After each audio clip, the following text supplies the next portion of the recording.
माँ के झोली में विद्या निवास की चाबी डालते हुए आकाश कहता है, ये लो माँ, तेरे सपनों के घर की चाबी फिर से तेरी झोली में आ गई।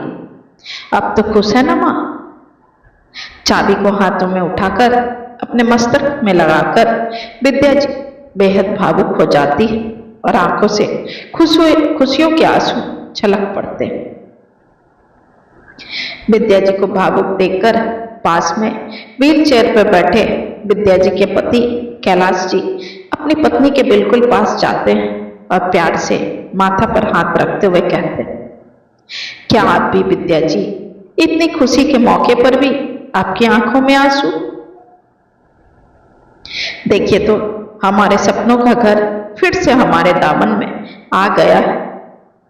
विद्या निवास पाकर आपको तो खुशी से झूम उठना चाहिए, पर आप तो रो रही हैं। चलिए उठिए और जल्दी से मुंह मीठा करिए। हमारा आज आपका बेटा एक जंग फतह करके आया, तो मीठा तो बनता है ना।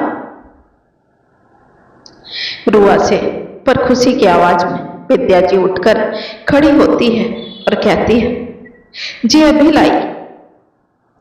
फिर मंदिर में रखे भगवान के लड्डू को लाकर अपने पति और बेटे आकाश को देती। आकाश को लड्डू देते हुए उसके माथे को चूम लेती और कहती है, जुग जुग जियो मेरा लाल, किसी की नजर ना लगे मेरे लाल को। जिंदगी में कितना कुछ सहा तूने उस औरत की वजह से, पर भगवान के घर देर है अंधेर नहीं।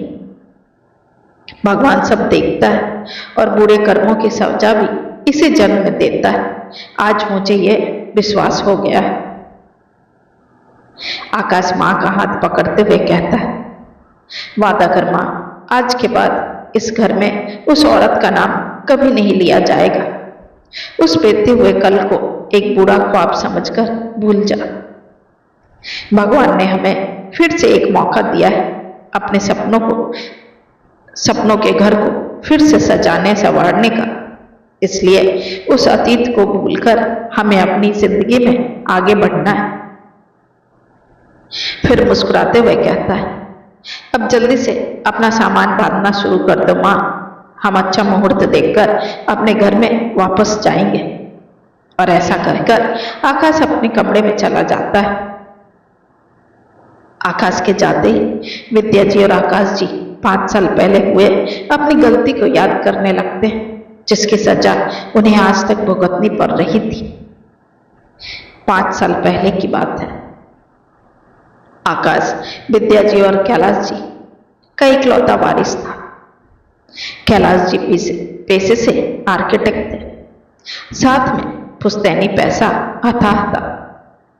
मुंबई जैसे बड़े शहर में एक पूरी बिल्डिंग उनकी खुद की थी, जो 4 माले की थी। साथ में आकाश इकलौता बेटा था। ऐसे में किसी भी लड़की की नजर आकाश के धन दौलत पर जाएगी। आकाश देखने में भी सजीला गठीला नौजवान था। पेशे से वो भी एक आर्किटेक्ट था। इन्हीं दिनों जब वो जिम में एक्सरसाइज करने जाता तो उसकी मुलाकात एक जिम इंस्ट्रक्टर मोनिका से होती। मोनिका देखने सुनने में साधारण लड़की थी, पर बातों की रानी थी। उसकी बातों का ऐसा प्रभाव आकाश पर पड़ा कि वो सोते जागते बस मोनिका के ख्वाबों में खोया रहता था। एक्सरसाइज सीखते सीखते कब दोनों एक दूसरे को दिल बैठे, इसका अंदाजा 6 माह बाद पता चला, जब एक दिन भी एक दूसरे को बिना देखे रहना पड़ता था। तब 1 साल के रिलेशन के बाद दोनों ने शादी करने का फैसला किया। विद्या जी और आकाश जी ने बिना किसी अवरोध के शादी के लिए हाँ कर दी। उन्हें लगा बेटी की पसंद है तो अच्छा ही होगा, इसलिए उन्होंने हामी भर दी। राजी खुशी से दोनों की शादी हो जाती है। विद्या जी मोनिका को बहू रूप में पाकर बेहद खुश थी, पर यह खुशी ज्यादा दिनों तक टिक नहीं पाई। जब मोनिका ने धीरे धीरे अपने लक्षण दिखाने शुरू कर दिए, विद्या जी ने घर के तिजोरी की चाबी गृह प्रवेश के दिन ही सौंप दी थी, ये कहकर कि बहू अब नहीं संभाल ली जाती, मुझसे ये जिम्मेदारी। अब इस घर की चाबी की असली हकदार आ गई है, तो मैं क्यों खामखा इसे अपने माथे पर रखकर रखूं। ऐसा कहकर विद्या जी ने मोनिका को तिजोरी की चाबी दे दी। उस तिजोरी में घर की हर कीमती चीज रखी हुई थी, चाहे वो सोने चांदी के गहने, पैसे कौड़ी या कोई कागजात। यहां तक कि घर के एक पेपर भी रखे हुए थे, जिसे देखकर मोनिका का सर घूम जाता है। वो पहली बार अपने जीवन में इतने सारे गहने और पैसे देख रही थी। मोनिका एक साधारण घर की लड़की थी। मोनिका के पिता कोई भी काम धंधा नहीं करते थे, बेटियों की कमाई पर ही इनके घर चलते थे। मोनिका 3 भाई बहनों में सबसे बड़ी थी, इसलिए जिम्मेदारी भी अधिक थी। शादी के बाद उसने सबसे पहले अपने भाई को अपने साथ रखना शुरू किया, फिर धीरे धीरे परिवार का आना जाना शुरू हो गया। ससुराल की तिजोरी से आहिस्ता आहिस्ता पैसे भी गायब होने लगे थे, और जब पूछा जाता तो उसका इमोशनल ब्लैकमेल शुरू हो जाता। मैं इस घर की बहू हूं, इसलिए सब मुझ पर ही शक करते हैं ना। और फिर झूठ मूठ का चाबी का छल्ला विद्या जी को देने लगती। मोनिका की ऐसी बातें सुनकर विद्या जी शांत हो जाती और चाबी बहू को वापस दे देती थी। विद्या जी को लगता था घर की बात घर में रहे तो अच्छा है, इसलिए हर बार उसके मगरमच्छ वाले आंसुओं पर अपना मातृत्व निछावर कर देती थी। पर बहू तो बहू ही रहती है, वो बेटी कभी नहीं बन पाती है, चाहे उसे कितना भी प्यार और दुलार और सम्मान दे दो। 2 साल बाद धोखे से मोनिका घर के पेपर अपने सास ससुर से साइन करवा लेती है, और उसके कुछ दिनों बाद पुलिस में घरेलू हिंसा का झूठा केस दर्ज करवाकर अपने सास ससुर और पति को 1 दिन के लिए जेल भिजवा देती। मोनिका हर जगह अपनी पहचान बनाकर रखी थी, जिसकी वजह से पुलिस वाले भी उसकी ही सुनते थे। उस वक्त तो कैलाश जी के जान पहचान वालों ने उनका बिल करवा दिया था।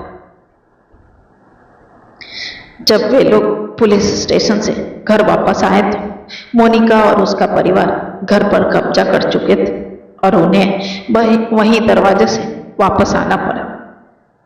आकाश को उस दिन अपने किए पर काफी दुख हो रहा था। उसकी वजह से ही उसके माता पिता सड़कों की खाक छान रहे थे। उसका तो मन कर रहा था कि मोनिका को मारकर खुद सूली पर चढ़ जाए, पर विद्या जी के काफी समझाने पर वो खुद को संभाल पाया।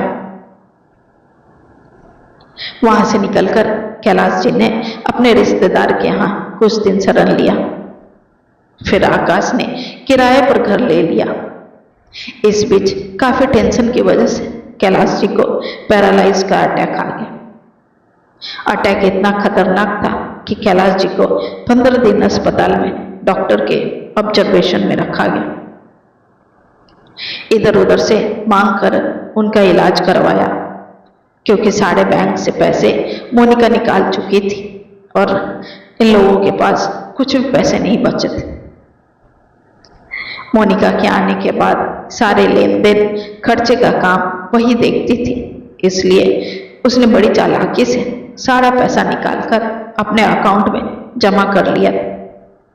पर कहते हैं ना, जिसका कोई नहीं उसका ऊपर वाला होता है। कैलाश जी के इलाज के लिए कई लोगों ने मदद की।